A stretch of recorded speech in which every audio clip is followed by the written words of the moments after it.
Eisiau gweld Iesu ar oes y ceis, ond roedd cymaint o bobl yno. Roedden nhw'n dalach na fo, a doedd o ddim yn gallu gwthio rhynglyn nhw chwaith. Felly, dywedodd wrth ei hun, "Fe ddringa i'r goedan acw, fe allai weld Iesu wedyn." Naeth Iesu heibio, edrychos y ceis i lawr arno, y goedan. Arhosodd Iesu ac edrych i fyny, edrych yn syth ar y ceis yn y goedan. "Wyt ti wedi lawr o'r goedan yna?" medde Iesu, efo gwen fawr ar ei wyneb.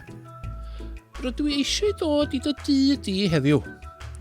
Roedd o'n siarad yn union roedd petai nhw'n ffrindiau'n barod.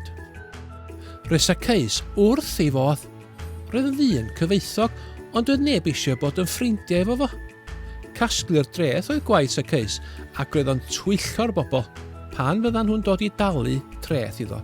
Roedd yn gofyn am ormod o arian. "Sut y gall Iesu fynd i dyn fel hwnna?" roedd pawb yn cwyno.